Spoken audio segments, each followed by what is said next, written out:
Anyway, Élisée va nous présenter notre invité de ce matin, l'un de nos invités de ce matin. Qu'est-ce qu'il est en train de faire? Non, je suis au téléphone. Ok. Alors, on est avec Yao Sidri Yapo Chabel. Oui, on dit tout ton nom. Hein. Alors, il est pirate informatique certifié. Ah bon? Ah, c'est lui qui devait venir. Oui. Ok, d'accord. Pirate informatique certifié. Il va nous dire pirate, normalement, ça a une connotation assez négative.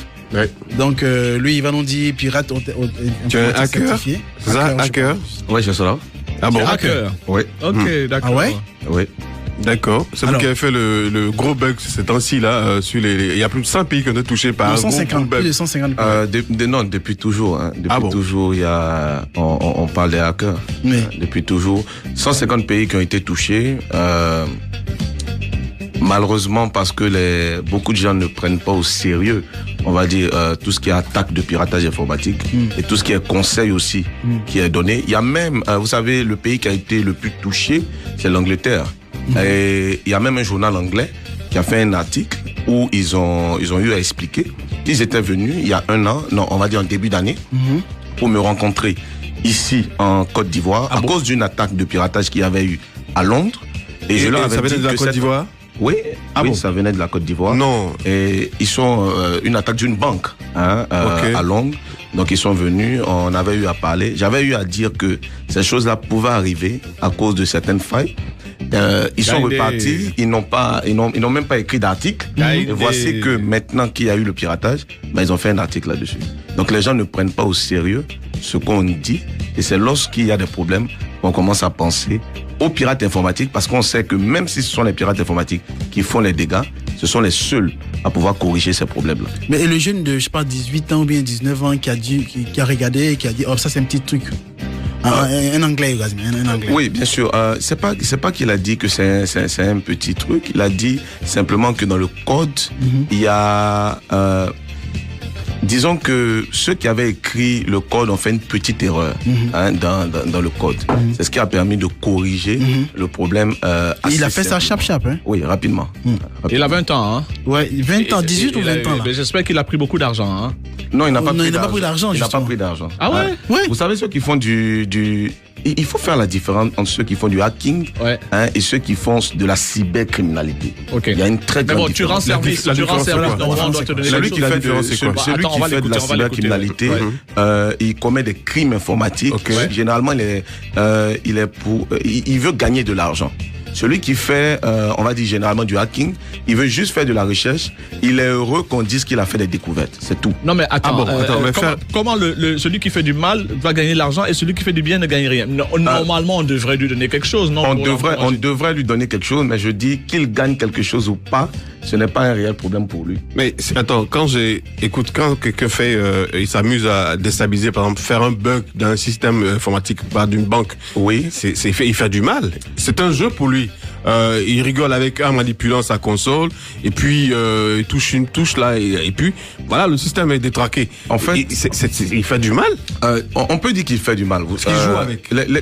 L'exemple le plus simple est que lorsque on fait une attaque sur un système informatique pour démontrer qu'il y a une faille, ça prévient le crime informatique qui aura lieu après. Ce qui se passe, c'est qu'il y a des gens... Regardez, il y a un système, par exemple, que tout le monde connaît, qui est Windows XP.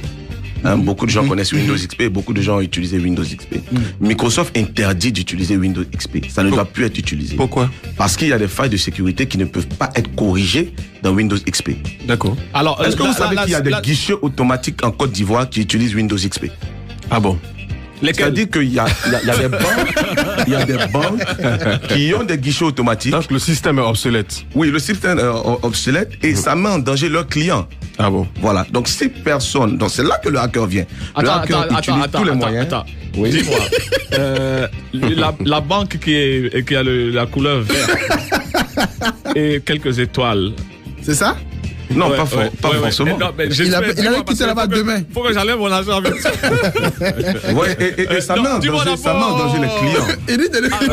La banque là, ici, là, à côté là. Non, il y a même des banques de couleur rouge. C'est un problème souvent. Donc, ça veut dire qu'il était dedans. Il dit, il y a même des banques de couleur rouge. Donc, ça qui a le la verte ici à côté là. Dis-moi, non, de sérieux. Il y a un problème ou pas? Pas forcément. En fait, personnellement, j'ai jamais testé. Non, mais dis-moi. Tu connais, tu vois de quoi je parle? Je connais, mais j'ai jamais testé. Attends, faut me rassurer. Alors, l'histoire parlant de banque, justement, et de guichet, le mec il passe devant la banque tous les jours, il voit les gens faire des retraits, et puis il arrive, il sort tout son argent, et puis il retourne dans la banque, et il va dans la banque même, il sort donc son argent du guichet automatique, le DAB. Il retourne, il dit, je vois trop de gens venir prendre l'argent ici, mettez mon argent en sécurité. À l'intérieur, je ne veux plus. Que les gens viennent prendre. Que les gens viennent prendre mon argent sur le mur. Ouais. Alors, donc, mais à la base, toi, tu as été un hacker, on dirait, hein? Bien sûr. Non, il dit qu'il est hacker, mais il n'est pas cybercriminel. Tu as été un brouteur. Non, pas brouteur. J'ai jamais été brouteur. Mais alors, d'où sort cette histoire de la police t'a interpellé à l'aéroport? Moi, j'ai été plusieurs fois interpellé. Vous savez, les gens ont peur de ce qu'ils ne connaissent pas. Tu travailles à titre personnel ou bien tu travailles à titre personnel? D'abord, je travaille en tant que consultant. Tu travailles avec la DPLCC? Non, je travaille depuis 9 ans en tant que consultant. Ok. Et je travaille en fait pour plusieurs organismes dont je peux pas forcément dire le nom. Ouais, mais on te voit beaucoup avec le ministre de la communication. Non, mais parce que c'est un ministre qui comprend en fait les technologies, qui comprend l'importance des technologies. Et c'est l'un des rares ministres à s'être identifié, hein. Parce que son numéro, quand tu tapes son nom, c'est son nom qui est là, voilà. Mais c'est important. Ouais. Les autres ne font pas ministre de... Oui. C'est important. C'est un ministre qui comprend. Les gens ont peur, comme je disais, de ce qu'ils ne connaissent pas. Mais comment tu produis des en plus, les gens. Bruno connaît. Dans le système, j'ai dit généralement dans le système africain, et surtout dans le système francophone, on aime intimider les gens. Donc je dis que j'ai été plusieurs fois intimidé, alors que je partais pour des conférences. Justement, tu es le bras droit du ministre, enfin, bras droit de Guémé, et son bras droit. On t'appelle à l'aéroport. C'est quand même gros. Attends, tu parles à l'oreille du ministre en plus. Tu lui donnes des systèmes, d'accord, pour son stratégie métier, les stratégies. Et toi, tu te fais interpeller, je comprends pas. Non, ça veut simplement dire que je suis pas le bras droit du ministre. Mais il paraît qu'on t'a arrêté pendant les élections au Gabon, tu étais impliqué? Pendant les élections au Gabon, j'étais au Gabon. Tu faisais partie de ceux qui ont été arrêtés là? J'ai pas réellement été arrêté jusqu'à aujourd'hui, on ne comprend pas. Okay. Parce que j'ai été invité par le ministère de la Défense gabonaise. Officiel, d'accord. Ils ont une société qui se charge de la sécurité au niveau du Gabon, qui appartient à la famille de la présidente de la République et qui m'a emmené. Yves connaît bien. Qui m'a emmené. J'assume mes relations. Parce qu'ils avaient un problème de sécurité et ils ont cherché un expert qui pouvait régler ce problème. En fait, c'était un combat informatique ivoirien contre ivoirien.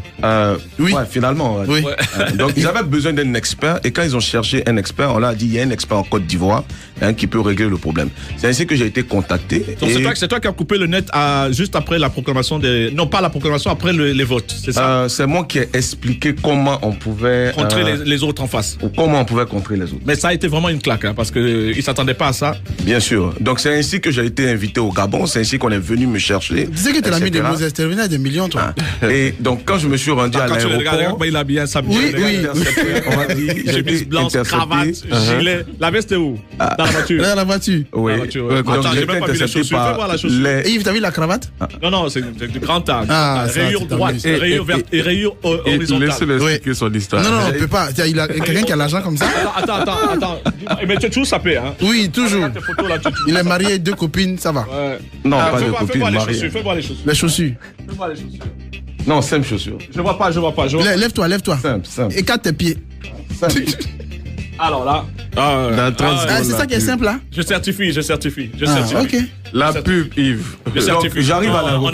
On a 30 secondes. Il va commencer et puis après la pub. Comme ça, les gens auront envie de nous écouter après. J'arrive à l'aéroport et il y a des généraux gabonais qui m'interceptent et qui me demandent pourquoi la Côte d'Ivoire. On t'a arrêté au Gabon? Oui, au Gabon. On t'a arrêté au Gabon. À l'aéroport. Pourquoi la Côte d'Ivoire veut attaquer le Gabon? Voilà. Dans quel aéroport? À l'aéroport du Gabon. À Libreville. À Liomba. Oui. Ok. La suite de ton histoire qui est très passionnante, juste après. Donc, ces 3 spots publicitaires. Je vous rappelle, vous êtes à Rien à cacher. Aujourd'hui, nous recevons l'un des plus grands spécialistes donc des attaques informatiques ou des contre des attaques informatiques. Vous pourrez poser vos questions au 48 00 80 80. Couvrez vos stars dans Rien à cacher avec le week-end surprise d'Orange. Nostalgie. Alors, on a un sujet très intéressant, justement, ça concerne tout le monde, c'est la cybercriminalité.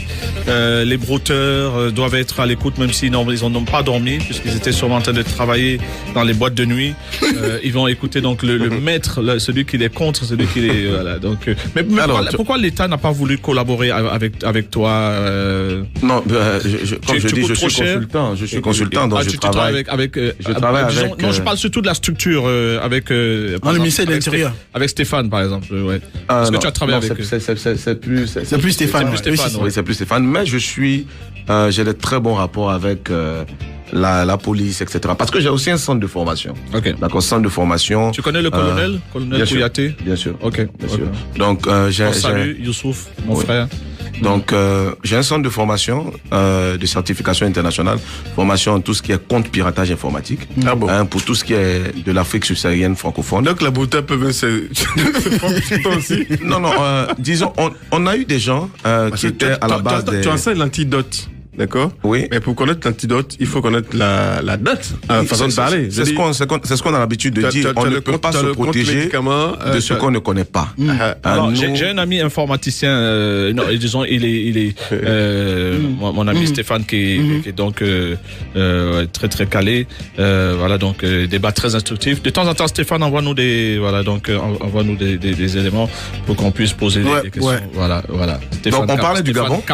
Voilà. Et on parlait du Gabon. Donc j'arrive à l'aéroport pour travailler. Et je suis accueilli par d'autres policiers, des officiers, mais des généraux. Parce qu'après j'ai compris que c'était des généraux qui m'ont dit on est venu pour t'empêcher de rentrer sur le territoire.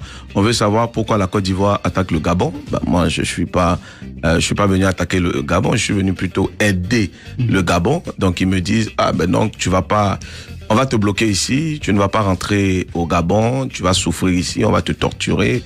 Voilà. Et puis on m'enferme dans une salle. Ouais, mais t'es parti à quelle période? Je suis parti à 2 jours des élections. Et tu es parti officiellement pour un candidat. Je répète que la présidence gabonaise ce jour-là la présidence. Oui, a appelé même l'ambassadeur du Gabon en Côte d'Ivoire.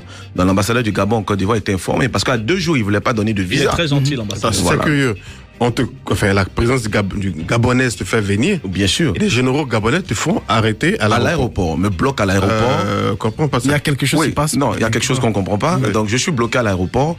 Le lendemain, ces mêmes personnes qui m'ont dit vous êtes venu attaquer le Gabon me prennent pour aller travailler. Ah bon? Le même général? Non, pas le même général, parce que lui, je l'ai plus vu. D'autres personnes. Mais d'autres personnes. Donc, je suis bloqué. On m'explique toujours, vous n'êtes pas en prison. Ne dites jamais que vous êtes en prison. Je n'ai plus mes téléphones, je n'ai plus mes ordinateurs, je n'ai plus rien. Mais vous devez aller travailler. Donc, on m'emmène dans un lieu pour me dire. Ils ont fouillé tes ordinateurs, tout ça. J'ai vu qu'ils n'ont pas fouillé. Ok. Tu sais si on a checké? Ah ouais, d'accord. Okay. Donc, ils n'ont pas fouillé. Tes téléphones, pareil? Non, ils n'ont pas fouillé. Ok, d'accord. Toi, tu dois voir le téléphone de ta femme à milieu, quand même, hein? Donc, on me prend pour aller. Tu reçois les messages de ta femme sur ton téléphone?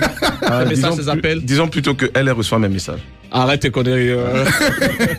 Voilà, donc. Ouais, vas-y, donc, explique ton histoire. Je vais dans une salle où on me prend pour travailler et on me dit, explique maintenant aux officiers qui sont là, aux informaticiens, comment on peut faire pour bloquer. Je dis, mais attendez, je peux rien expliquer. Moi, je suis venu, on va me payer.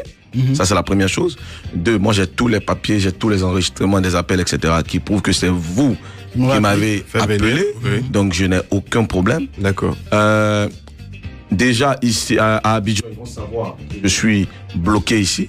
Donc, les journaux, etc., vont en parler, tout ça. Donc, vous allez me payer. Donc, on me dit, non, explique. Donc, j'explique comment on doit faire pour bloquer. Et après cela, on m'emmène dans une salle et je reste dans la salle pendant 38 jours. 38 jours. Non, oui, mais attends. Tu étais en prison? Pas en prison, j'étais à l'aéroport. À l'aéroport. C'est une prison. En liberté surveillée. En liberté surveillée. C'est un peu cela. Voilà. Mais pas la liberté de sortie. Lorsque j'ai le droit de sortir seulement quand je me fâche, quand je m'énerve.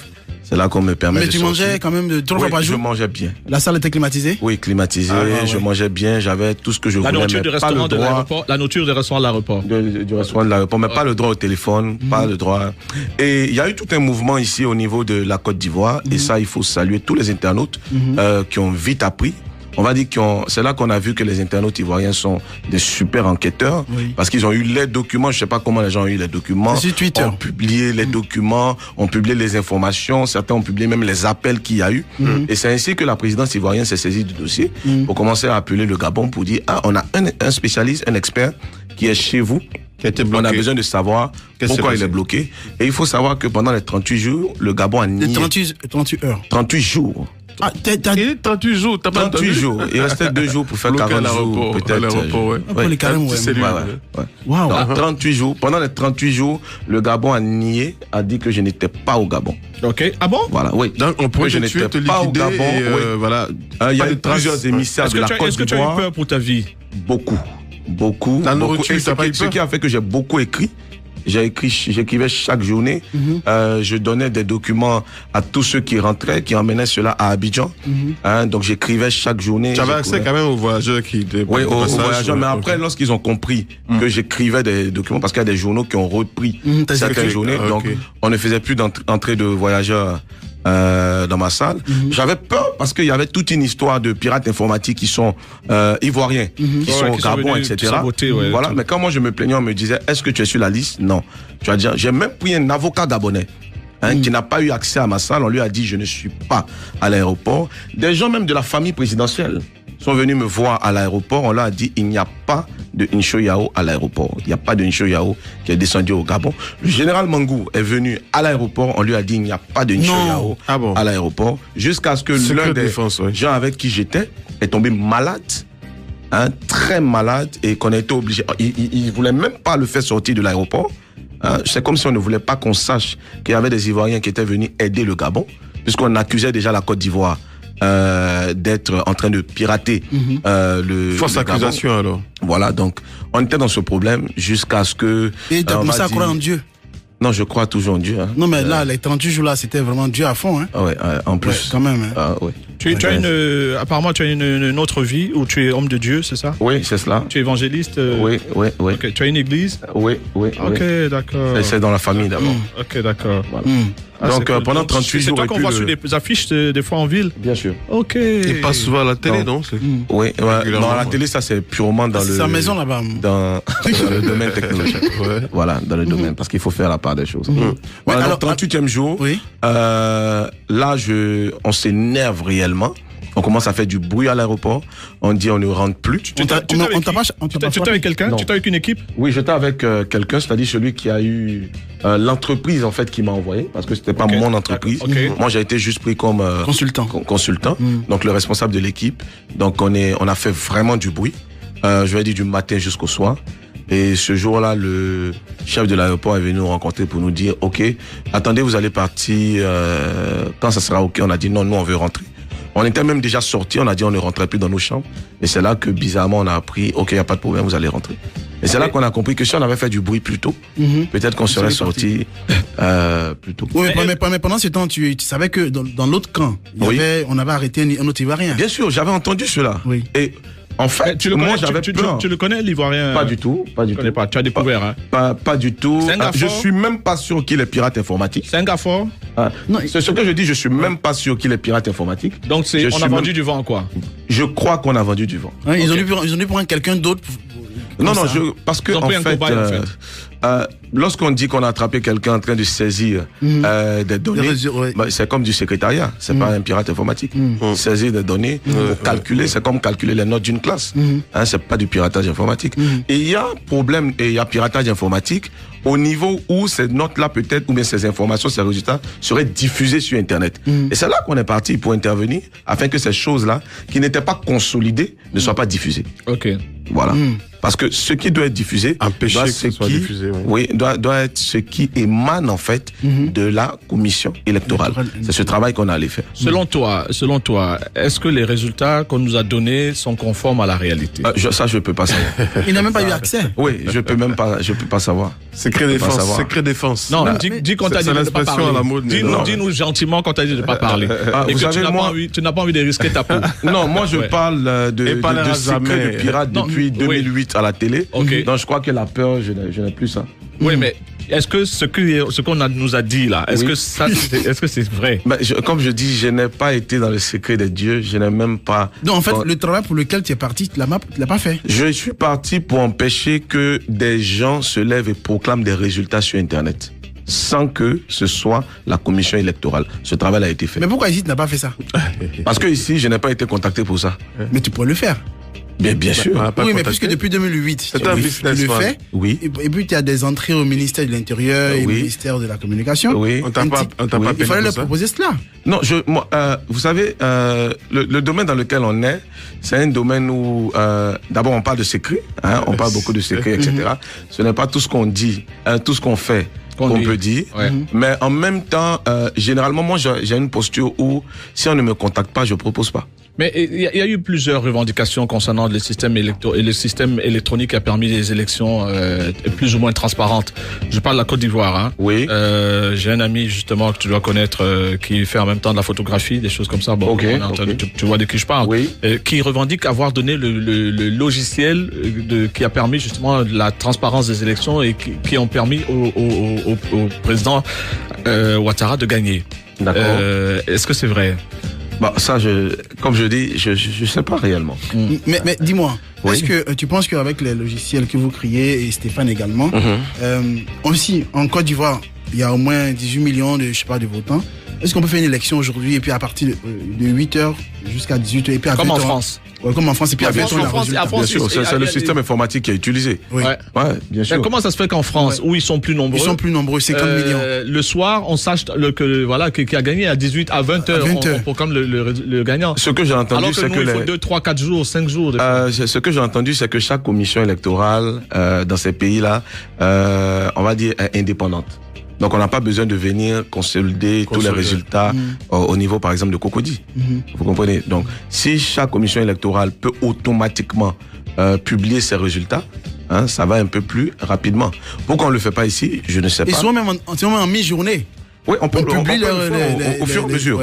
À mi-journée, on publie déjà les intentions. Mais ce qui est intéressant de préciser, c'est que ce problème-là a démontré la place, en fait, de ce qu'on appelle les pirates informatiques. D'accord. Tu nous diras tout à l'heure donc les noms des plus gros brouteurs de l'histoire de la Côte d'Ivoire, les montants, ainsi de suite. Et voilà. Donc nous avons avec nous un génie informatique et dans un instant nous allons accueillir une génie du micro et de l'information. C'est Louise Martin pour le Flash Info.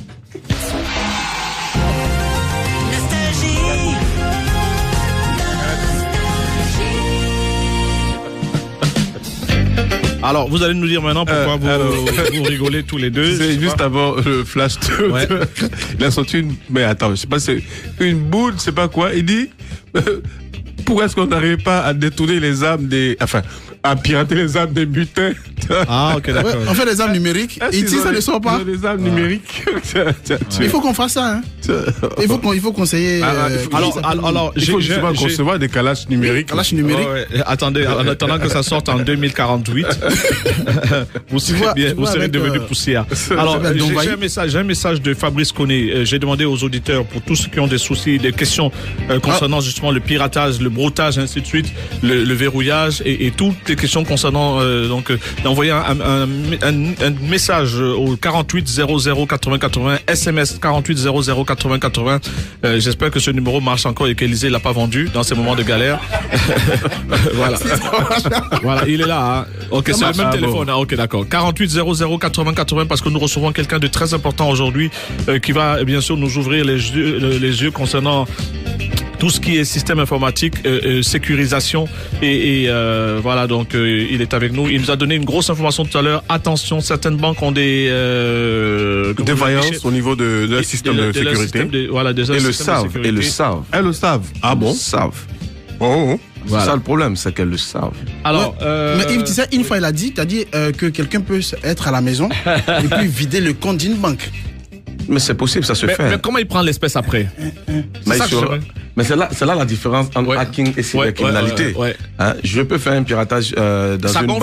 Ça gonfle son compte à lui. Oui, virer de l'argent dans un compte. Mais comme je peux faire cela en tant que hacker, mais je suis pas criminel. Donc je peux pas me pointer à une banque pour par exemple, celui qui fait ça après. Il y a des gens qui vont prendre 1,3 milliard, et je dis 1,3 milliard, parce que ça s'est fait en Côte d'Ivoire. Ils se sont rendus à la banque et ont retiré 1,3 milliard à la banque, alors que le monsieur n'a même pas de compte. Non. Et il retire cela en euros. Et il est parti, il n'a même pas été arrêté. Non. Avec des complicités internes. 1 milliard, t'as des vrais amis. Attends, avec des complicités internes. Il y a des gens aussi qui se font arrêter. Complicités internes, non? Bien sûr. Non, mais il a eu des complicités internes. 1 million liquide, 1 milliard. Non, pas 1 milliard. Attends. Le mec qui prend 1 milliard, même s'il donne 100 millions au banquier, le banquier arrête son boulot. Vous savez, on n'a pas forcément. C'est vrai qu'on parle de complicité interne, mais on n'a pas forcément besoin de complicité interne. Comment le mec peut prendre, déjà même pour prendre 500 000, on te fait asseoir pendant 3 ou 4 heures. C'est tellement simple. C'est tellement simple. Je donne 2 exemples. Il y a des banques qui font. Seulement que si on explique tout, c'est un peu dangereux. Il y a des banques qui qui autorisent. Il y a des entreprises plutôt qui autorisent le retrait sur leur compte par mail. Vous avez un mail, votre nom, @ par exemple, nostalgie.ci. D'accord? Ce que beaucoup de gens ne savent pas, c'est qu'on peut usurper ce mail. C'est-à-dire, on peut copier le même mail. On peut emmener un mail avec cette même en-tête qui apparaîtra de la même manière. Donc, lorsque le banquier reçoit, donc si on doit payer par mail, lorsque le banquier reçoit le mail, il lui dit veuillez payer, il paye sans aucun problème. Même chose pour un numéro de téléphone. Vous avez votre téléphone en ce moment devant vous, mais on peut appeler avec votre numéro de téléphone. Alors qu'il est là devant toi. Alors que votre téléphone est là devant vous. Toi, tu es dangereux, toi. Toi, tu es dangereux. Ça se fait. Regarde, toi, Yves va plus. Mais il y a une fille qui m'a appelé à 4 h du matin, donc elle va me dire que justement on a piraté son téléphone.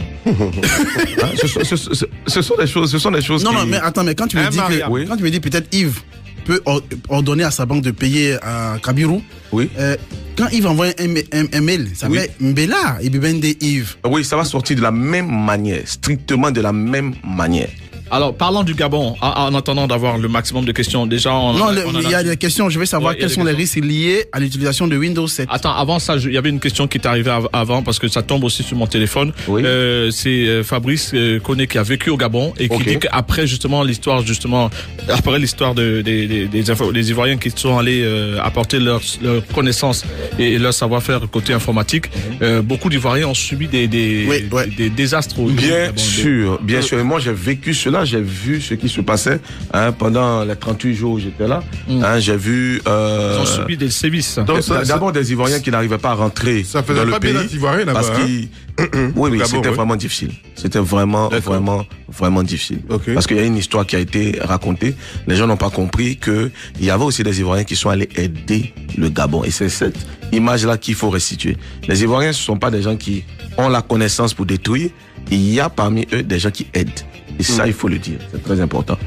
Et il faut que le Gabon ait cette histoire-là. Oui, mais pourquoi est-ce que c'est le côté négatif, le côté de ping et de pang qu'on a eu? Non, ça c'est on va dire généralement c'est la faute des médias. Les médias n'avaient pas forcément la bonne information. Ça dépend de qui donne l'information. Parce que l'autre. Sinon, ici, en Côte d'Ivoire, j'ai vu que il y a eu beaucoup d'articles, etc., qui ont, on va dire, restitué la vérité. Non, parce que l'autre, là, apparemment, ils l'ont touché, hein. Bien sûr. Et ils l'ont voté. Je crois qu'il a été jugé. Je ne peux pas dire qu'il a été frappé, mais bon. Je crois qu'il a été jugé. Mais si toi, on t'a frappé, tu l'as dit? Bien sûr. On t'a pas touché? Si moi, j'avais été frappé, j'allais porter plainte. Où ça? J'allais porter plainte. Non, où? Mais j'ai d'abord pris un avocat gabonais. Gabonais d'abord, Moi, ce qui me paraît un peu curieux dans ton affaire, c'est qu'on te fait inofficiellement pour bosser pour la présidence. Oui. Et puis, c'est en même temps les généraux, je supposais, de l'armée du Gabon, qui viennent t'arrêter. Mais je ne comprends pas. Ce qu'il est important de souligner, de l'autre côté, ce qui est important de souligner, c'est que le travail a été fait. Donc moi, je conclus de manière simple. Alors, on a fait venir un citoyen ivoirien pour faire un travail. On refuse de le payer et on le fait travailler pour rien. Ah bon. Au final, on t'a payé. Ah, au final, j'ai pas été payé. Non, on n'a pas été payé. Voilà. Non, mais si, parce que tu fais la prison, on t'es payé pour Voilà. Ils vous diront que je n'ai pas fait la prison. Ils vous diront que je n'ai même pas été au Gabon. Jusqu'à aujourd'hui. Mais dans ton passeport, est-ce qu'il y a un cachet? Dans mon passeport, maintenant, il y a un cachet. Le jour où je sortais, ils m'ont mis un cachet. Mais je vous dis, durant toute la période, c'est... Voilà, j'ai pas un cachet comme si j'ai été expulsé ou quelque chose comme cela. Non, c'est-à-dire c'est comme quelqu'un qui est venu faire un voyage normal. On t'a utilisé. Mais le billet d'avion était expiré. Oui, le billet d'avion était expiré. Et il faut dire que à la dernière minute même, ils avaient refusé de payer le billet d'avion parce qu'ils voulaient encore nous maintenir. Il faut remercier la présidence de la République, etc., qui a tenu à ce que le même jour, les Ivoiriens rentrent. Mais qui a payé le billet? Je veux dire que c'est la Côte d'Ivoire qui a payé le billet pour nous faire rentrer. Non. Ouais. Mais l'autre là, celui qu'on a tapé là. Bon. Il est encore là-bas ou il est revenu? Ça, je peux pas réellement savoir. Je sais pas. Comme j'ai dit dès le début, je le connais pas. D'accord? Quand je suis arrivé, j'ai essayé de savoir qui c'est réellement. J'ai pas eu réellement de réponse. Donc. Parce que vous avez quand même le groupuscule, personne ne le connaît. Non, vous savez, j'ai été le premier en 2008 à lancer un événement qu'on appelle Insecurity Day, qui est la journée de l'insécurité informatique. C'est un événement qui permet de faire ressortir ce qu'on appelle les hackers, qui venaient devant, on va dire dans une sorte de showtime, pour présenter en fait leurs découvertes, présenter en fait les problèmes. Depuis 2008 jusqu'à cette période-là, je peux dire je connais un peu tous ceux qui sont dans le domaine. Moi, je le connais pas. Ah bon? Je le connais pas. Et je peux pas réellement dire que je connais presque tous ceux. Oui. Regardez, aujourd'hui, quand il y a un problème de piratage d'un certain niveau qu'on ne comprend pas, la police m'appelle pour me demander est-ce que tu connais quelqu'un qui peut faire telle ou telle chose? Ou bien quelqu'un qui peut nous aider? Parce que je connais presque tous ceux qui sont dans le domaine. J'ai réuni près de 500 personnes le 1er janvier. J'ai réuni près de 500 personnes qui sont dans le domaine et qui ont proposé en fait leur service à l'État de Côte d'Ivoire. À l'État de Côte d'Ivoire. Voilà. Et aujourd'hui, on est fiers que beaucoup de ces personnes aujourd'hui travaillent dans la police, travaillent dans des banques, travaillent dans des entreprises et travaillent même dans d'autres pays. Je souligne souvent que généralement, quand quelqu'un fait une formation en Côte d'Ivoire, il se dit qu'il doit aller terminer sa formation en Europe. Mais aujourd'hui, nous, on est fiers de dire qu'il y a des Européens qui viennent terminer leur formation terminer leur formation en Côte d'Ivoire. Et c'est ça qu'il faut souligner. Et puis, vous êtes beaucoup solidaire. Je me souviens quand on avait je sais pas, la police avait arrêté un de vôtres, je sais pas, il y a 1 an ou 2 ans. Vous avez fait un tollé général sur Twitter, on l'a relâché en même temps. Mais bien sûr. Mais bien sûr. Bien sûr. Si quelqu'un n'a rien fait, s'il n'y a pas de preuves, on ne peut pas arrêter quelqu'un. Oui, Moses. Alors, c'est quoi une prestation de ce genre-là? On te sollicite pour le Gabon, par exemple. Imagine, tu vas toucher un pactole là-bas. Sans donner vraiment de chiffres, une idée globale de qu'est-ce qui était prévu? Ça gagne. Qu'est-ce qui était prévu? Qu'est-ce qui était prévu? Ce taf-là. Le montage financier. Non, pas de chiffre. Non, de toute façon, tu n'as pas eu don, ta femme ne peut pas dire que tu l'as doublé. Donc, il faut dire, c'est pas grave. Là, il faut savoir que l'avocat aussi poursuit l'affaire pour qu'il paye. Pour qu'il paye. Donc, c'est combien? Oui, bien sûr. Le Gabon? Oui, pour que le Gabon paye, bien sûr. Mais parce que c'est un consultant qui allait. Est-ce que tu as pris attache avec l'ambassadeur Philippe Mangou? On dit le gars, mais il est venu. Bien sûr, c'est l'ambassadeur Philippe Mangou qui est venu me chercher à l'aéroport. Je sais, par rapport à ton fric qui est là-bas. Bien sûr. Donc c'est suivi, c'est suivi. Mais c'est combien? J'ai même entendu que. Va botter en touche. Mais c'est combien le montant? C'est 20 millions. Ah bon? C'est 20 millions. Et 20 millions, c'était même pas pour 38 jours. Quand on parle de 38 jours, 20 millions, c'est pour 2 jours. Donc quand on parle de 38 jours, là, tu plus payé que Yves alors.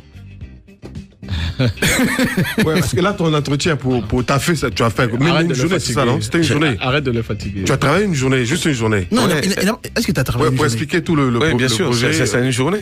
Et donc, après, ils ont fait venir des Blancs pour le faire ou bien c'est... Non, pas qu'ils ont fait venir des Blancs. On m'a demandé d'expliquer aux Gabonais comment le faire. Ceux qui ont l'habitude d'aller au Gabon savent ce que ça veut dire. Au technicien gabonais? Oui. Quand on demande d'expliquer. Parce que le général m'a posé une question. Pourquoi il a fallu faire venir un Ivoirien? Vous voulez dire que les Gabonais ne peuvent pas faire. Ceux qui ont l'habitude d'aller au Gabon comprennent un peu. On met Gabonais d'abord. Voilà, comprennent ce genre de phrase. Voilà. Alors, mais dis-moi, ici, pourquoi est-ce qu'on t'a arrêté? des problèmes sur ton identité? Pourquoi est-ce que moi, j'appelle cela simplement de l'intimidation. J'arrive à l'aéroport, je dois effectuer un voyage, je suis bloqué à l'aéroport. On me dit, vous n'êtes pas une Shoyao. Je dis, si je suis une Shoyao. Non, vous n'êtes pas une Shoyao. Vous vous appelez Bassiriki Sissé Touré. Aïe. Bon, voilà. Donc, je suis bloqué. On m'amène dans une salle où on me fait asseoir pendant des heures. Et puis, donc, je publie sur Facebook. La vie est partie je suis bloqué à l'aéroport. On dit, je ne suis pas une Shoyao. Et puis, quelques minutes après, les journalistes arrivent. Donc, on me prend, on m'emmène à la DST. D'accord. Donc, j'arrive à la DST. Attends, c'est en quelle année, ça? Ça fait quand même longtemps. Ça fait, je veux dire, 4 ans, je crois. D'accord. La suite, juste après la pub. Wow. Merci beaucoup. Découvrez vos stars dans Rien à cacher, avec le Week-end surprise d'Orange. Rien à cacher, tous les samedis de 10h à 12h.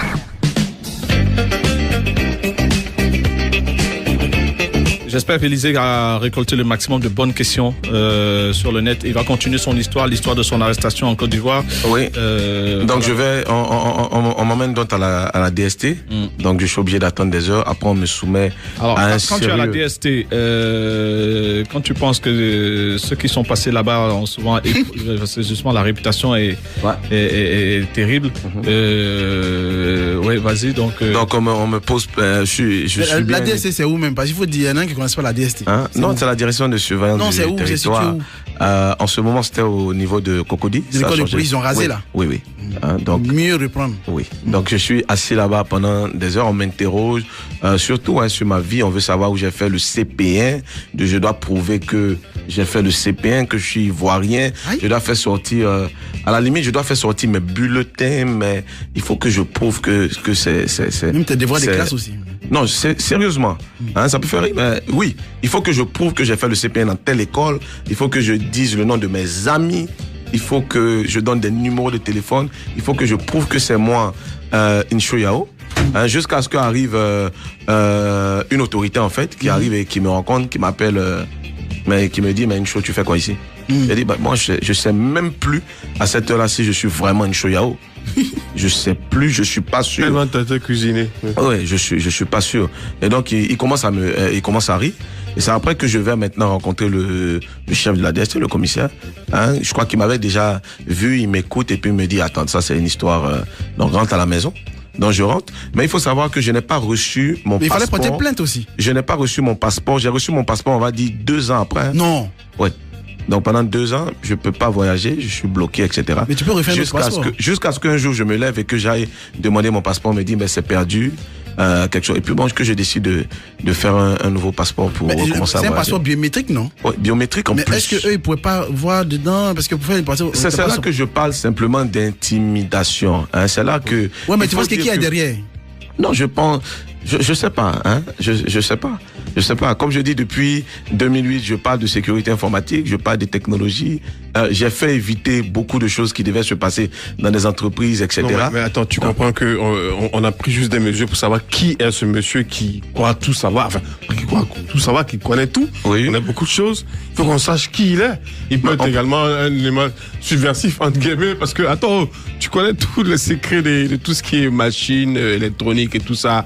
On a besoin de savoir il y a quoi dans le ventre de la pile, comme on dit dans le jargon classique. Non, mais ce qui s'est passé, c'est que on m'a accusé ce jour-là d'être quelqu'un qui vend de la drogue. Et ces articles-là sont encore sur Internet.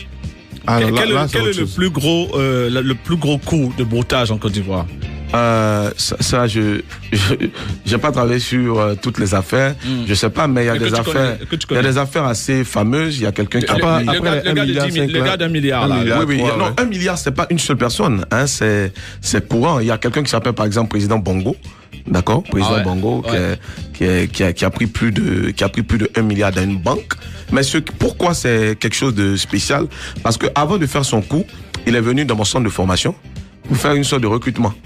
Ah bon? Il voulait prendre des gens là-bas pour faire son coup. Et ces gens lui ont dit non, nous, avec M. Ncho, on sait que demain on va travailler dans tel organe. On n'a pas envie de se faire arrêter. D'accord. Et il a fait quand même son coup et il a réussi son coup.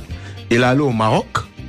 Et après, il est revenu faire une deuxième. Donc, il a pris plus d'1 milliard. Un Ivoirien. Oui, 1 milliard. C'est tellement qu'il a fini de dépenser l'argent en quelques mois Oui, je t'assure, on peut finir, je pense. Aïe. Donc il est revenu. Il voit ça en immeuble, hein? Oui. Il est revenu faire le coup et cette fois-ci on l'a arrêté. C'est pas vrai. Pas, mais le gars, il est maudit. C'est toujours la récidive qui perd. Ouais. Mais on dit le voleur revient toujours sur celui de crime. C'est ça, ouais. Donc comme je dis, celui qui est criminel, il est criminel. Celui Donc, qui n'est pas criminel, le plus fort brouteur de Côte d'Ivoire. Brouteur, c'est le gars là, non? Il a récidivé. Non, mais il y a plusieurs. Hein. Celui que vous cherchez, qui passe en travers les mailles du filet jusqu'à présent. Rien. Non, c'est pas. Il y a des gens qui sont quand même recherchés et qui le savent. Ouais. Vous savez, mais sur Facebook, de frapper. Sur Facebook, il y a quelqu'un avec qui j'ai beaucoup échangé, qui est cette personne qui dirige la page No Cocotti. Ouais, No Cocotti, oui. Qui est à la base de beaucoup de scandales. C'est un brouteur, hein? Non, c'est pas un brouteur. On peut dire que c'est une sorte de blogueur. Ok. D'accord. Qui essaie de dénoncer les problèmes, mais en présentant souvent des images, des vidéos, etc. C'est un peu choquant. Ouais. Parce que je pense que le fait d'interdire le téléphone aux enfants de mineurs, ça vient de là. Ben bien sûr. Voilà, parce que c'est surtout de son site. Il y a une jeune fille. Mais aussi, il faut savoir que beaucoup de gens ont été obligés de changer à cause de lui. Parce qu'aujourd'hui, c'est un peu difficile pour une femme ou quoi, de présenter ses photos nues ou quoi, parce qu'elle sait que ça risque de se retrouver et non cocotti. Donc il y a un travail qui est fait. Mais comme il y a beaucoup de plaintes, dans nos cocotis, c'est qui fait partie des personnes qui sont recherchées. Visées. Mais vous n'avez pas à l'attraper à partir de, comment ça s'appelle, l'adresse IP, le téléphone, tout ça? Comme je dis toujours, moi je suis pas policier. Ça, c'est pas ton domaine, hein? Non, c'est mon domaine. Est-ce que tu sais comment l'attraper, toi? Mais bien sûr. C'est bien sûr. Tu le suis à la trace? Mais jusqu'à chez lui à la maison même. Je ne suis pas à la trace parce qu'on ne m'a pas confié la. Ok, mais tu le suis quand même pour t'amuser, tu le suis à la trace? Oui, je le suis pour comprendre ce qu'il fait. Je parle avec lui. J'échange. Voilà. Donc tu le protèges un peu? Non, pas que je le protège. On t'a pas approché, sinon tu peux tout. Non, on ne m'a pas approché. Et je veux dire que généralement, on est très peu approché par nos pays ici. C'est beaucoup plus des gens qui sont en Europe, etc., qui nous font confiance et qui nous donnent. Mais ici même quand ils sont au pouvoir, là, tu les appelles, ils décrochent plus. Alors, comment tu as suivi l'affaire Donald Trump, puisque justement on a parlé de l'intrusion de la Russie? C'était après le Gabon, donc j'ai beaucoup suivi. On m'emmenait beaucoup daté. Est-ce que vous pouvez falsifier les résultats d'un vote comme les États-Unis ou en France? Aux États-Unis, ce qui est important, aux États-Unis, le vote n'a pas été falsifié. Il n'y a pas eu piratage des élections. Et je l'ai dit dans plusieurs journaux américains, il n'y a pas eu piratage des élections là-bas. Il y a eu influence des électeurs. C'est-à-dire des gens ont donné des informations et ça a failli même se passer en France. Heureusement que l'équipe de Macron a réagi assez tôt et c'est ce que l'équipe de Hillary n'a pas su faire. On a répandu des informations sur Hillary et alors les gens ont cru à ces informations. C'est tout. Et ça a influencé en fait les élections. Ce n'est pas que le système informatique des élections a été piraté. Donc on ne peut pas le faire. Non, c'est pas qu'on ne peut pas le faire. Pour le faire, comme je dis, il faut quelqu'un qui est interne à ces choses, qui comprend réellement comment les choses fonctionnent. Non, c'est. Non, ça veut dire que ce sera une guerre de communication maintenant. Oui, c'est une guerre de communication. Et aujourd'hui, il y a une guerre de communication, même au niveau des stars, etc. Il y a des informations qui sont tueuses, ils se mettent devant leur écran pour répondre, etc. Mais la mauvaise information continue. C'est une guerre de communication. Alors, on va faire justement un petit break pour retrouver le jeu Orange. Je rappelle que nous avons l'un des plus grands informaticiens de Côte d'Ivoire, donc qui est avec nous. Et d'Afrique subsaharienne francophone. Eh ben, dis donc, autant pour moi. Ah bon? Ah ouais. Excusez-moi du peu. Il réclame un peu. Le parfum Vantardis passe maintenant. Non, c'est pas le. Attends, depuis longtemps. Non, il parle pas de toi. Il faut se vendre. Moi, c'est la marque de mon parfum. Il a raison. En tout cas, vraiment, je t'apprécie et je salue tes compétences. On va prendre au téléphone Célestin Quadio juste après justement ce petit jingle. Et maintenant, Nostalgie et Orange te double la mise avec 125 000 francs de crédit de communication. Est-ce que tu peux détourner le crédit de celui qui va gagner là? Détourner le crédit de celui qui va... Oui. Tu peux détourner son crédit. Détourner le crédit de communication? Oui. Oui, c'est une technique qui existe. Donc tu ne charges jamais ton téléphone. Si je charge mon téléphone, je ne commets pas des crimes informatiques. Mais attends, ok. On va s'occuper de toi. Il m'appelle le commissaire. Non mais attends, il est l'ami du commissaire. Il connaît le colonel. Voilà, il connaît le colonel. Il travaille avec lui et il le tient. Alors nous avons Célestin au téléphone. Comment vas-tu, Célestin? Oui, ça va très bien. Nous avons l'un des plus brillants informaticiens d'Afrique avec nous. Est-ce que tu as une question à poser par rapport à quelque chose lié à ton téléphone, à tes connexions, à ta page Facebook, à celle de ta copine? À ton WhatsApp? Oui. Oui, vas-y. Il dit qu'il peut détourner ton crédit, hein, donc si tu t'amuses, tu es mort. Ah bon? Ah oui. Ah oui. C'est concernant WhatsApp. Oui. Il revient de façon fréquente que les gens disent que WhatsApp va devenir payant bientôt et que les images et les vidéos qu'on envoie via WhatsApp sont facilement détournables. C'est la question que tu veux lui poser, hein? Oui. D'accord, il t'écoute, il va te répondre. Il va te répondre. Donc la question c'est... Est-ce que Facebook va être payant bientôt? Est-ce que WhatsApp sera payant bientôt? Moi, j'ai pas cette information. Il faut faire attention à ce type d'informations. Parce que c'est souvent des informations. En plus, il demande d'envoyer le maximum pour éviter que tu ne payes. Bien sûr. Voilà. Et donc, tu diffuses. Voilà. Donc, ce sont des informations où généralement on vous donne un lien. Non, je parlais plus sur diffuser au maximum. Voilà, sur lequel vous devez cliquer. Donc dans le message qu'on va vous envoyer, on va généralement vous donner un lien sur lequel vous devez cliquer. Et quand vous cliquez sur ce lien, il y a beaucoup de choses qui peuvent arriver. Quelqu'un peut prendre le contrôle de votre, disons, de votre téléphone, etc. Donc, ou bien avoir votre mot de passe, etc. Donc c'est quelque chose généralement ce n'est pas vrai. Si WhatsApp doit devenir payant, comme je dis, WhatsApp vous amènera un mail, hein, tout simplement pour vous dire on deviendra payant, etc. Donc à la limite ce n'est pas vrai. Le deuxième volet de cette question c'est est-ce que WhatsApp est sûr comme système où on ne peut pas pirater, enfin on ne peut pas rentrer dans ta... Ils ont eu un bug. WhatsApp n'est pas sûr comme Facebook n'est pas sûr. Ils ont eu un bug là mercredi je crois. Oui, non, WhatsApp c'est le deuxième bug après un mois d'intervalle. Ce sont des systèmes publics. Mais déjà même la communication peut être écoutée. Mais le plus il paraît c'est Telegram. Ah ouais, on peut écouter sur WhatsApp? Mais bien sûr. Ah bon, en fait, on le dit souvent, pour nous, lorsque quelqu'un est surpris, nous on est très surpris. Non, mais tout ce que je te dis là, on entend. C'est tellement simple. On s'en fout, voilà, c'est tellement simple, c'est pas quelque chose de compliqué, c'est quelque chose qui se fait, on va dire presque tous les jours. Donc il faut faire réellement attention quand tout ça c'est les réseaux sociaux. D'accord? Ce sont des systèmes publics. Il y a des systèmes privés. On va dire qu'ils sont sûrs. Mais pourquoi il y a la petite information qui dit vos messages seront cryptés et vos communications sécurisées? Il y a un petit message que WhatsApp, donc c'est juste pour bluffer les gens, quoi, c'est ça? Si ça arrive même dans Facebook, vous pouvez emmener un message crypté. Dans WhatsApp aussi, vous pouvez faire... Il dit qu'il crypte sans chiffres. Voilà. Donc, si vous cochez cette option, ça sera crypté. Crypté, ça veut dire quoi? C'est-à-dire, par exemple, si j'écris papa, la personne qui intercepte, donc on pourra toujours intercepter. Ouais.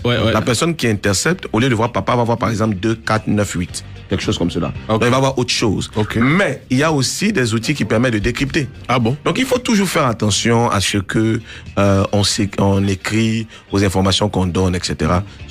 via les réseaux sociaux. Il faut faire attention. Mais écoute, bien avant que Yves continue, il y a un monsieur qui vient d'appeler qui dit que il est en train de manipuler son téléphone. Oui. Il a reçu un message, vous gagnez un iPod. Oui. Et mettez votre numéro pour valider. Oui. Et il met son numéro de téléphone. Oui. Et on lui dit non, c'est pas ton numéro de téléphone. Et le numéro de sa carte bancaire est apparu sur son téléphone. Bien sûr. Comment ça se fait? Donc, c'est juste un piratage informatique. Vous allez voir que c'est quelqu'un, certainement, qui a l'habitude d'utiliser son téléphone pour faire des transactions sur Internet. Et certainement, le numéro peut rester enregistré, soit dans le navigateur ou quelque chose comme cela. Lorsque vous recevez ce genre de lien qui vous dit entrer un mot de passe ou entrer... le but, c'est de vous faire cliquer, en fait, sur... on va dire... On appelle ça, dans notre jargon, un trojan. C'est-à-dire un cheval de Troie. C'est quelque chose qui cache une autre chose. Donc, disons qu'aujourd'hui, je vous emmène une vidéo. Je dis, voici la vidéo où tel DJ a fait telle chose. Regardez cette vidéo. Donc, je prends la vidéo, je clique là-dessus. Lorsque je clique sur cette vidéo, mon téléphone se retrouve contrôlé. Et ça arrive beaucoup à ceux qui sont attirés vers tout ce qui est obscène, etc. Parce qu'on sait que c'est la manière la plus simple de diffuser ce genre de choses-là. Chou Yao, donc, qui est l'un des meilleurs informaticiens africains. Il y a une question pour toi sur le net. Alors, les 2 hackers qui se disaient justiciers de l'affaire AgroBusiness, est-ce que tu as pris connaissance de ce dossier? J'ai vu cela sur Internet. J'ai vu quelqu'un qui publiait beaucoup d'informations. Est-ce qu'il y a réellement eu piratage des banques, comme il a dit? Non, ça, j'ai pas eu l'information. Tu n'as pas eu l'information. Quel est le moyen le moyen téléphonique, d'exploitation téléphonique le plus sûr? Entre tous les trucs, Viber, WhatsApp, c'est Telegram. C'est Telegram, non? Oui, c'est ce que je disais. Telegram? Ouais. C'est nouveau? C'est pas nouveau. Mais les gens connaissent pas en fait. Ce n'est pas très répandu. Généralement, ce sont les journalistes qui se trouvent dans certains pays. Le système d'exploitation téléphonique le plus sûr, il est Telegram. Et le système de Thuraya, téléphone Thuraya satellitaire? Non, rien à voir. Satellitaire, on peut intercepter. BlackBerry. Ah bon? Mais bien sûr, parce que c'est satellitaire, c'est encore plus facile. Ah ouais, mais quand les gens disent qu'ils ont une connexion satellitaire pendant les troubles ici, notamment le Thuraya. Pendant les troubles ici, les chefs de guerre avaient des téléphones donc satellitaires. D'après eux, c'était pour éviter que les communications soient interceptées. Comme je dis, donc ils se sont bluffés alors. On peut intercepter. J'ai déjà travaillé sur des affaires d'interception dans certains pays. C'est possible. Tu fais peur, hein, d'accord, dis-moi, est-ce qu'en Côte d'Ivoire, les téléphones sont sur écoute? Est-ce qu'en Côte d'Ivoire, les téléphones... Non, mais la police... il y a une deuxième question. Voilà, il y a une deuxième question. C'était le système d'exploitation d'ordinateur le plus sûr. Ouais, excuse-moi. Système d'exploitation d'ordinateur le plus sûr. Est-ce qu'il y a un système d'exploitation le plus sûr? Généralement, il y a les systèmes qu'on appelle les systèmes ouverts, dans tout ce qui est suite Linux. Aujourd'hui, nous, on est fiers de voir aujourd'hui que la police, par exemple, quand vous prenez la plateforme de lutte contre la cybercriminalité, utilise par exemple des systèmes Linux. Ils ont le colonel Delpétien, que je voulais saluer au passage, qui est un expert, un réel expert dans le domaine. Ah bon? Donc oui, un réel expert dans le domaine. Donc ils utilisent aujourd'hui, on va dire, un système assez sûr. Pourquoi je dis c'est sûr? Parce que les systèmes ouverts sont des systèmes que vous pouvez vous-même personnaliser. Vous pouvez enlever certaines choses qui créent des failles. Dans certaines, on va dire certaines applications, etc., qui créent des failles. Mais si vous prenez un système ouvert comme Windows, vous êtes obligé de le mettre à jour. Vous êtes obligé d'utiliser la dernière version. Beaucoup de gens ne comprennent pas d'abord pourquoi il y a des nouvelles versions. Tout simplement parce que lorsqu'on crée un système, ce sont des hommes qui ont créé les systèmes. Il y a des hackers qui travaillent là-dessus et qui découvrent des failles. Lorsque ces hackers-là envoient ces failles-là, Microsoft crée des correctifs qu'on appelle des mises à jour ou des updates. Donc vous ne devez pas avoir un ordinateur où vous refusez les mises à jour. Ça c'est grave. C'est comme quelqu'un qui refuse d'être vacciné ou bien de prendre des médicaments ou quelque chose comme cela. Ah bon? Vous ne devez pas avoir un système qui refuse des mises à jour. Vous devez accepter les mises à jour de manière automatique. Deuxième chose, lorsqu'il y a trop de mises à jour, Microsoft crée ce qu'on appelle des services packs. Donc vous avez par exemple entendu parler de Windows XP Service Pack 1, Service Pack 2, Service Pack 3, Service Pack 4. Donc au fur et à mesure. Ensuite, lorsque il y a ce qu'on appelle des 0DI. Les 0DI, ce sont des failles qui ne peuvent pas être corrigées. Parce que beaucoup de gens ne savent pas qu'il y a des failles qui ne peuvent pas être corrigées. C'est-à-dire on ne peut rien faire. Lorsque cela arrive, Microsoft est obligé de créer une nouvelle version. Donc si Microsoft est sur Windows par exemple 10, moi je ne peux pas rester sur Windows 7. Je suis obligé d'avancer avec eux. Parce qu'ils n'ont pas créé cette nouvelle version juste pour le fun, mais ils ont créé cette nouvelle version. Parce qu'il y a des failles dans Parce qu'il y a des failles à corriger. Et c'est une obligation. Donc, au fur et à mesure que j'avance, que je prends la dernière version, etc., c'est un peu plus sûr. Même pour vos téléphones, vous allez voir qu'il y a des mises à jour qui viennent au niveau du téléphone. Vous devez accepter d'installer ces mises à jour. Automatiquement. Alors, j'ai première question, quelqu'un qui souhaite intégrer ton centre, quels sont les critères, les conditions, parce que la personne dit qu'elle n'est pas très forte en mathématiques et physique, mais elle souhaite intégrer dans ton centre. D'abord, ce sont les technologies. Donc, côté technologie, c'est 75% pratique, 25% théorie. Donc, on ne vient pas faire de mathématiques, ça n'a rien à voir. On ne vient pas faire physique ou quoi que ce soit. C'est quelque chose de pratique. Donc, on apprend directement à le faire sur le matériel. On est l'un des rares centres à avoir le matériel pour le faire. C'est pourquoi des gens viennent d'autres pays pour faire de la formation. On a plusieurs centres. On a le centre de Yopougon, on a le centre de Marcory, centre commercial. On a un centre au niveau de Cocody. Ça dépend. Il y a des formations assez courtes, il y a des formations assez longues. Ce sont des certifications internationales. Normalement, ça coûte cher. Mais normalement, c'est combien en moyenne? Non, il y a des programmes qui vous feront peut-être 6 mois et qui vous feront par exemple 2 millions. Mais ces mêmes programmes sont généralement subventionnés par des organismes qui font que le même programme qui vous fait 2 millions vous fera 500 000 francs. Donc aujourd'hui, pour nous, aujourd'hui, pour nous, on ne comprend pas pourquoi quelqu'un ne vient pas se spécialiser. Parce que chez nous, c'est la spécialisation. C'est pas juste le piratage informatique qu'on fait. Dans le domaine du réseau, par exemple, on a des spécialités. Dans le domaine de l'administration système, il y a des spécialités, etc., etc. Est-ce que tu as retrouvé certains de tes élèves de l'autre côté? C'est-à-dire qu'ils sont venus chez toi apprendre et sont devenus des bouteurs. Jusqu'à ce jour, jamais. Ok. Et c'est ça aussi. Il y a un côté sensibilisation. Bien sûr, il y a un côté sensibilisation. Et l'étudiant qui fait la formation, qui voit autant d'opportunités, qui voit les pays qui nous contactent, qui nous amènent des émissaires pour travailler, qui est en train de faire un cours, qui voit l'émissaire d'un président ou bien quelque chose comme ça, qui vient en Côte d'Ivoire pour nous rencontrer. Et c'est généralement la plupart des interventions, ce sont mes étudiants qui le font. Ce sont mes étudiants qui travaillent là-dessus. Oui, ce sont mes étudiants qui travaillent là-dessus. Donc lui, il ne veut pas se retrouver en prison parce qu'il comprend qu'il a de l'argent à gagner. Pourquoi des gens commettent des crimes? Parce qu'ils n'ont pas d'emploi. Lorsque la personne voit que la formation que je suis en train de faire, il y a de l'emploi derrière, non, je ne commets pas de crime. As-tu une page Facebook? Alors, j'ai un message de... Oui, vas-y. Oui, j'ai la page Facebook. Non, de l'école, de la formation. Oui, non, la page Facebook de l'école, oui, qui existe, c'est Nice Africa. Nice, comment on écrit? NYS, c'est Inshoyao Security for Africa. D'accord, Nice Africa. Voilà. Alors, il y a un message de mon frère Bambino qui écrit il y a 2 semaines, le numéro plus 244. Ah oui, j'ai reçu un appel de là. Ouais, mais moi aussi j'ai reçu un appel de là. C'est ce qu'on appelle un ping call. Oh, ça donne de l'argent en termes de broutage. Ça donne de l'argent. Le temps quoi, 244 dont on parle, c'est ça? Parce que moi j'ai rappelé la personne. Parce que Yves, toi tu n'étais pas là. Moi je pensais que tu avais fait un détour en Angola. Donc moi j'ai reçu un appel à 6h. Moi j'ai rappelé. Ouais, c'était tôt le matin. C'est ce qu'on appelle simplement. Plus 244, 99, 91, voilà. 74, 84. Et ça tourne sur le net, on dit refuser cet appel-là. Explique-nous un peu. C'est simple, c'est ce qu'on appelle un ping call. Appel intempestif toute la nuit. Je vais sur Internet ou bien dans une entreprise ou quoi, je pense qu'on appelle un numéro surtaxé. Il y a des numéros surtaxés en Côte d'Ivoire. Est-ce qu'il y a un danger de décrocher ce genre d'appel? Bien sûr. Et c'est quoi le risque? Oui, c'est ce que je veux expliquer. Ce sont des numéros... Moi qui prends souvent les numéros, je dis c'est un deal. Puisque nous on appelle de partout. Ok. Non, il n'y a pas de risque de contrôle téléphonique. C'est juste un numéro surtaxé. D'accord. Donc le numéro non, comme en Côte d'Ivoire ça se fait, il y a des numéros, vous appelez, ça vous fait par exemple 500 francs la minute. Non mais comme c'est du appel, comment le risque c'est quoi de décrocher? Non, lorsque vous décrochez, c'est vous qui payez l'appel. Non. Voilà. 244 là, c'est où?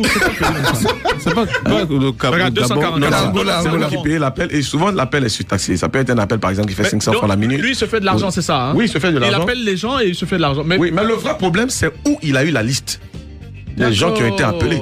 D'accord. C'est là qu'on doit se plaindre en tant que consommateur au niveau de la Côte d'Ivoire. Le mec, il peut sortir, où sont nos informations? Il peut sortir millionnaire en une journée. Bien sûr. C'est pas possible. Bien sûr, il y a une affaire en Côte d'Ivoire. Je crois que c'était en 2009 où il y a des gens qui ont utilisé la technique. Ce sont deux Bangladeshis. C'est l'Angola, le numéro angolais. Bangladesh qui ont appelé pour 650 millions chez un opérateur. Non. Ils étaient 2. En Côte d'Ivoire ici. En Côte d'Ivoire ici. 50 millions. Les Bangladeshis qu'on voit qui se baladent dans les rues là, c'est les pirates comme ça aussi. Bon, bien sûr. Il paraît qu'il y a aussi alors dis-moi, il paraît qu'il y a le piratage aussi des réseaux d'envoi d'argent électronique. Bien sûr. Ça c'est la chose la plus aujourd'hui répandue. Non, pas facile. C'est la chose la plus. Oui, mais si mon téléphone, quelqu'un contrôle mon téléphone et que je reçois par exemple un message. J'en profite pour saluer mon frère Pierre qui me disait allez mollo sur les banques. Apparemment Pierre veut sécuriser son business. Si je reçois un message qui me dit que j'ai je dois aller recevoir un transfert et que quelqu'un le reçoit avant moi, il peut le recevoir parce qu'il a piraté mon compte Facebook. Parce que aujourd'hui, beaucoup de gens ne savent pas que la sécurité c'est 3 choses: confidentialité, intégrité, disponibilité. La disponibilité c'est quoi? Généralement, vous n'avez pas de problème, vous tous qui êtes ici, sur vos comptes Facebook, etc., parce que c'est disponible. Vous ne savez pas que ça peut être toujours disponible et quelqu'un lit les messages en même temps que vous. Non. Quelqu'un écrit en même temps que vous, parce qu'il a votre mot de passe. Oui. Donc, généralement, on parle de piratage. J'ai une amie qui vient de demander. Rapidement, j'ai une amie qui vient de demander les appels WhatsApp. Qui les écoute? C'est un informaticien chevronné qui... Non, tout le monde peut le faire. Ah ouais? C'est ce que je dis. Tout le monde, on n'a pas besoin d'être... Tout le monde peut le faire. Ok, d'accord. Mais dis-moi... Non, il est en train de poser... Non, attends, pour te faire peur. Ouais. Est-ce que tu peux avoir... Il ne sait pas que tu peux avoir son code de mail. Son mot de passe. Le mot de passe du mail? Ouais. Mais c'est l'une des choses les plus faciles. J'ai écrit 2 livres là-dessus. Le premier livre, c'était comment pirater un compte. Deuxième livre, piratage de compte, mots d'emploi et moyens de protection. Yves, t'as entendu? On est ensemble. On est ensemble. Tout à l'heure, tu me donnes ton numéro, on va prendre une bière. Il boit jamais. Hein? Moi, je bois pas. Je bois pas. Ouais, vas-y. Donc, si quelqu'un, si je reçois un message sur mon téléphone et que quelqu'un, par plusieurs techniques, a pu recevoir le message avant moi, il peut aller retirer cela. Bien sûr, avec la complicité de ceux qui sont dans celle-là. Vous savez que les Ivoiriens, généralement, ils ne portent pas plainte. Lorsqu'il y a quelque chose comme cela, les Ivoiriens, ils laissent à parce qu'il y a la pièce d'identité qu'il va falloir... Non, on n'a pas besoin de pièce d'identité. Ah ouais? Non, on n'a pas besoin. C'est la faille alors du système? C'est la faille du système. On n'a pas besoin de pièce d'identité. Pour retirer de l'argent? On n'a pas besoin de pièce d'identité. Ceux qui sont brouteurs, qui m'écoutent, comprennent et certainement dans le fil, ils vont mettre oui, c'est vrai. Kabirou, on n'a pas besoin de pièce d'identité. Eh ben, dis donc. En tout cas, beau casting ce matin. Heureusement que tu es seul. Comme ça, tu as l'occasion d'expliquer plein de choses. C'est vraiment magnifique et ça fait des craintes. Alors, un autre message. J'aimerais savoir comment faire pour ne pas être piraté. Voilà. Donc, ça, c'est justement la bonne... Donc là, c'est la grande question. Peut-être après la pub. Téléphone. Non, c'est bon, il peut commencer déjà. Je suis sur téléphone, je suis sur ordinateur, etc., etc. Quel type de piratage? Il y a tellement de choses dans le piratage, donc ça dépend. Mais est-ce que tu peux créer un système, un service uniquement pour ça, pour que les gens viennent désormais éviter le piratage? Oui, on a d'abord, comme je l'ai dit, je suis consultant, donc beaucoup de gens me consultent pour cela. Mais généralement, si on s'associe, on fait ça même à 1000 francs, on va gagner beaucoup, beaucoup. Et c'est important. On en parle tout à l'heure autour de notre Coca-Cola là. Sans publicité, je bois du Bissap. Voilà, Bissap. Coucou à ma chérie Patricia Oumou. Patricia Oumou, Etia, RTI. Waouh. Il est en train de faire une démo aussi, Yves. Notre expert en technologie numérique est en train de faire une démo aussi complètement folle. Tu as fait quoi comme étude? J'ai étudié le piratage informatique, c'est ça que j'ai étudié. Ah ouais? Mais tu as quoi? Tu as un bac? Tu as non, après le bac, je suis allé en Inde. Et non, après le bac, je suis d'abord allé au Ghana. Ok. Où j'ai appris tout ce qui est télécommunication. D'accord. Après, quand je suis allé en Inde, et en Inde, j'ai fait des spécialités. J'ai suivi un programme d'ingénieur système certifié par Microsoft, ingénieur système certifié par Red Hat Linux. J'ai suivi aussi le programme de... je suis ingénieur en piratage informatique. Je suis pirate informatique certifié. Okay. J'ai une certification aussi en piratage informatique de la police indienne. Waouh. Etc., etc. Donc il y a plein de programmes. Non, mais est-ce qu'à un moment donné, tu as pas été tenté de virer de bord? Parce que comme tu as toutes les techniques pour gagner des milliards, parce que non, j'ai fait... Est-ce qu'à un moment donné, tu n'as pas été tenté? Parce que là, ce que tu fais, c'est lent. J'ai fait des mauvaises choses, mais pas pour avoir de l'argent. Ok. Peut-être juste pour emmerder les gens. Par exemple, je sais qu'il y a une année où on a fait le piratage. Qu'est-ce que tu as fait, le plus gros coup que tu as fait? Non, pas le plus gros coup, on a fait le piratage de Nostalgie, par exemple. Ok. Ah ouais? Il y a une année où Nostalgie avait été piratée. Ah ouais? Ouais. Et on a fait le piratage de Nostalgie. Jacques Ivan, appelle la police. Il est là. Il y a eu le piratage de Nostalgie. Qu'est-ce que tu as fait en piratant Nostalgie? Qu'est-ce que tu as fait? Je crois que c'était un détournement de page. Je crois que lorsqu'on venait sur la page de Nostalgie, ça redirigeait vers... C'était simple. Le problème était qu'on se disait, il y a tellement de gens qui viennent sur Nostalgie. Ouais. Et cette faille de sécurité, je crois qu'on avait appelé plusieurs fois et puis bon, personne ne nous écoutait. Et tu as dit, il faut qu'il y ait ce problème-là afin qu'ils puissent corriger. Et puis ça a été corrigé. Mais Yves, regarde, un monsieur qui dit, bonjour Yves et sa bande, je vais savoir comment recevoir les SMS et appels de ma femme sur mon portable. Non, mais des gens qui nous appellent comme ça. Mais attends, franchement. Mais ça existe avec les spies et tout. Bien sûr, vous avez le mot. Donc vous voyez que tout le monde connaît, même Yves. Les appels, les SMS, tout, ça arrive chez toi en temps et en heure. Moi, on m'a envoyé une petite vidéo comme quoi tu peux... c'est-à-dire que pratiquement tout ton WhatsApp, je sais pas quoi, tu copies un truc et puis bon, mon WhatsApp passe chez toi. Bah, c'est toi, ça dit j'ai une copie intégrale. Oui, une copie intégrale. Oui, ça se fait. Et souvent, quand on parle de ces choses, ce sur quoi je vais insister, c'est que c'est pas des choses qui se passent dans les films, c'est pas des choses qui sont lointaines, ça se passe toujours, ça arrive toujours. Ça arrive. Je pense que... Et on n'a pas besoin d'être à côté de la personne, hein. Non, pas forcément. Je pense qu'à l'épée doit te célébrer parce que un gros crack comme ça bizarrement, je sais aussi qu'il y a beaucoup d'experts à l'épée. Officiellement, tu as affolé ma chérie. Elle dit on ne se parle plus. Non mais sérieusement, parce que ce que Didi, attends, on doit se parler, mais on doit faire attention. Tu as effrayé ma chérie. Elle dit on ne se parle plus. Oui, on doit se parler, mais faire attention. Alors, est-ce que vous avez un collège comme ça d'experts en Côte d'Ivoire ici qui se rencontrent régulièrement? Aujourd'hui en Côte d'Ivoire, moi, je représente l'association de recherche en sécurité informatique, qui est une association indienne. D'accord, l'ISRA Information Security. Combien de personnes à peu près font partie de ce TAF-là? C'est une centaine de personnes. Oui, c'est une centaine de personnes qui maîtrisent. Oui, bien sûr. Bien sûr. Et aujourd'hui, on travaille par exemple avec des personnes qui sont par exemple au Burkina Faso. Au Burkina Faso, qui a beaucoup d'experts. Vous savez, la Côte d'Ivoire ne fait pas d'interception. L'interception est réservée seulement, interception d'appel, c'est interdit en Côte d'Ivoire, c'est réservé seulement à la police, aux militaires, tandis qu'au Burkina Faso, il y a des interceptions qui se font. Comment ça se fait? Donc ça veut dire qu'ici, on n'est pas sur écoute. Non, c'est la question justement. Voilà, il y a un auditeur. Est-ce qu'on est sur écoute? Curtis demande si en Côte d'Ivoire ne peut pas écouter. Curtis dit en Côte d'Ivoire, est-ce que l'État ivoirien met le peuple sur écoute? Non, c'est pas que l'État met. Moi, j'ai jamais eu cette information que et ça demande beaucoup de ressources. C'est beaucoup plus cher.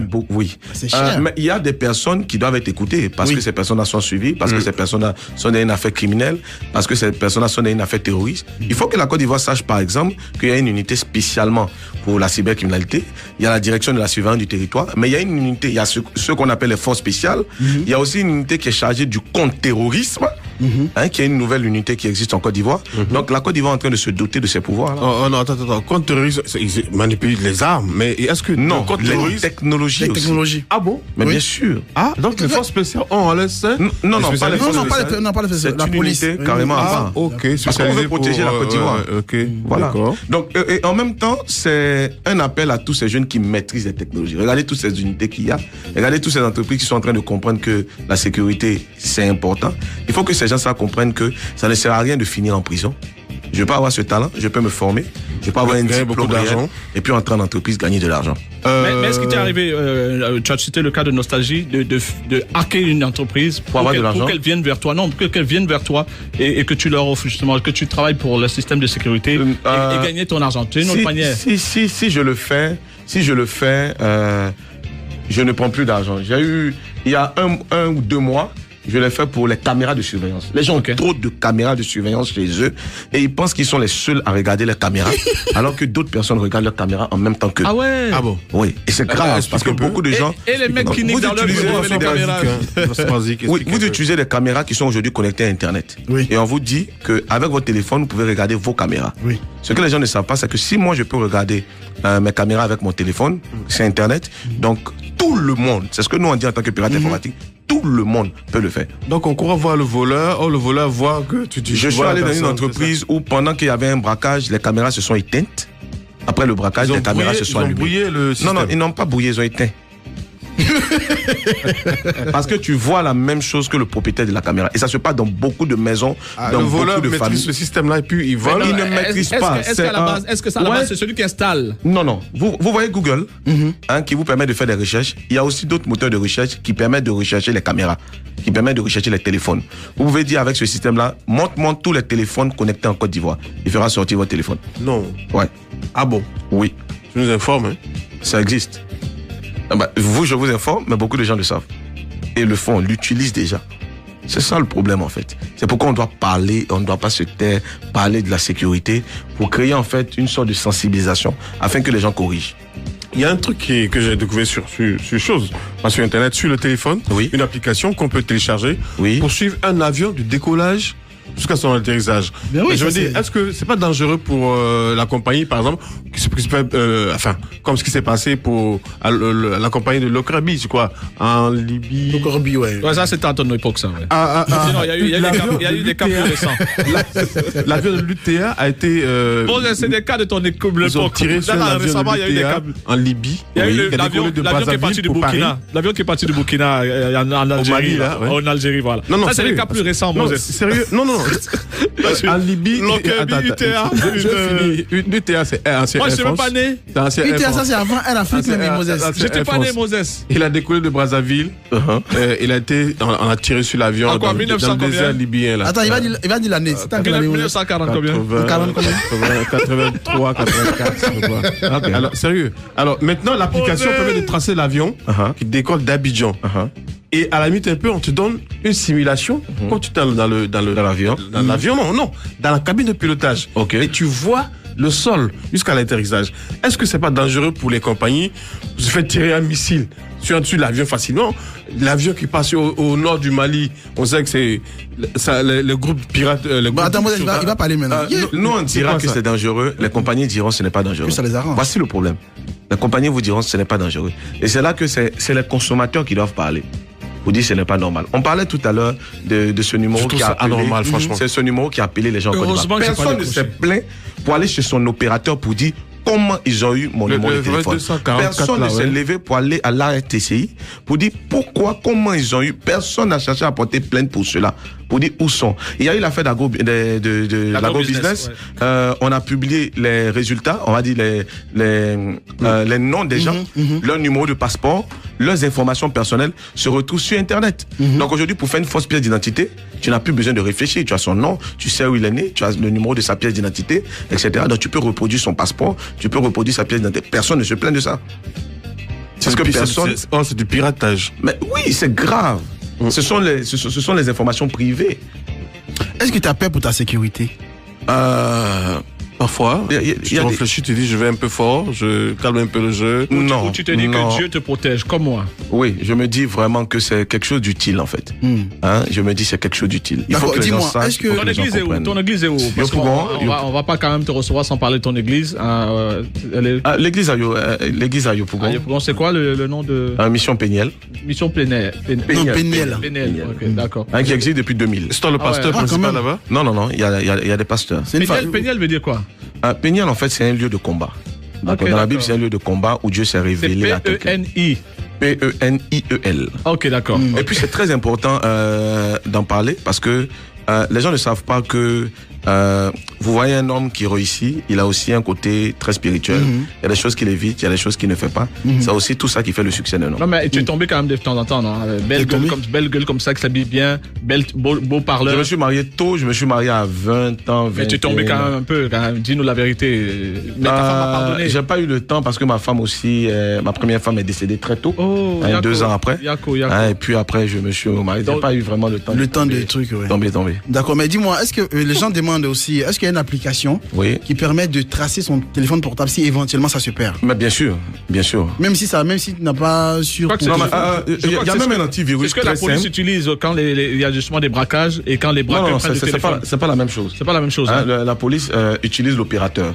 Ce que chaque personne doit pouvoir faire, c'est installer même un antivirus aussi simple comme Avast Antivirus gratuit. Quand vous l'installez, il y a une partie anti-theft, c'est-à-dire anti-vol. Ok. Vous mettez vos paramètres dans l'antivol, c'est tout. C'est fini. Si quelqu'un vole votre téléphone, vous avez un appel. C'est-à-dire tout appel que la personne reçoit, vous avez une copie de cet appel. Quand son téléphone sonne, votre téléphone sonne aussi. Message. Avast Antivirus. C'est gratuit et tout le monde devrait l'installer sur son téléphone. Bon, attends, je fais ça en même temps. Ok, moi je m'en fais ça. Tu sais que tu as le succès, mais Yves, les gens disent qu'il faut qu'on le réinvite. Attends, sérieux, je reçois des messages ici. C'est la folie. Élisée, en tout cas, merci. Les filles. Attends, Yves, parle. Les filles demandent ton numéro. Élisée, merci. Moi, je sais dire la vérité. Je l'ai vu, j'ai dit qui l'a amené encore. T'as vu, mais chaque fois que tu dis ça, c'est fou. J'ai dit on va s'ennuyer. J'ai dit après on dit prépare-moi des trucs. Je reçois un message. Prépare-nous des infos. Comme ça on va meubler. D'habitude cette émission là, il est tout le temps là. Cette émission à ce rendez-vous à 10h. C'est un grand de la communication qui demande ton numéro absolument. Tout à l'heure on sortit de l'émission, je lui envoie ça. En tout cas tu as fait fort là. Tu as fait fort. Entre ta chat de pasteur. Mais tu sais Yves, c'est vendredi, c'est le parfum d'aujourd'hui. Donc c'est ça, on a le même parfum. Dis donc. Non mais moi je veux pas ce parfum. Je reçois plein de messages. On n'en parle pas le nom à l'antenne ici, mais attends, il y a des grandes personnalités qui appellent pour avoir ton numéro. Il y a beaucoup de personnes. Est-ce qu'on peut laisser ton numéro officiel? Le numéro du bureau. Non, sans problème. Sans problème. Parce que tu as donné ton nom. Vas-y, alors, pour te contacter. Pour me contacter, c'est le 08 58 68 23. 08 58 68 23. Vous appelez, si on ne décroche pas, vous laissez un SMS. Ça, c'est ton numéro, hein? Oui, ça, c'est 08 58 68 23. Je donnais à Patricia qui me demandait. Je suis sûr qu'elle avait fliqué des gars. 08. Non, c'est réellement très important. 08 58 68 23. 08 58 68 23. N'oubliez pas, il y a un renvoi d'appel très puissant. Il y a un renvoi d'appel très puissant. Yaoun Show. Chabel. Ah bon? Allez, peur de célébrer, toi, hein? Allez, peur de célébrer, quand même. Un crack de peu de ce. Est-ce que tu as reçu le prix de l'excellence? Non, bizarrement, non. Ah non, c'est pas bon. Mais Yves, tu sais, bizarrement, non. Et beaucoup de gens en parlent. Parce qu'en fait, il y a un travail formidable qui est fait. Aujourd'hui, il y a beaucoup de gens qui ont compris que rentrer dans la cybercriminalité, c'est pas la solution. On peut travailler légalement et puis avoir de l'argent. Et on est consulté par le monde entier. Ça te rapporte, dernière question en 10 secondes. Oui, ça me rapporte et ça rapporte à tous ceux qui le font, qui ont choisi en fait cette ligne. 2 jours à 20 millions, Yves. D'accord, ok. En tout cas, merci d'être venu et je pense qu'on va te rappeler pour une deuxième émission.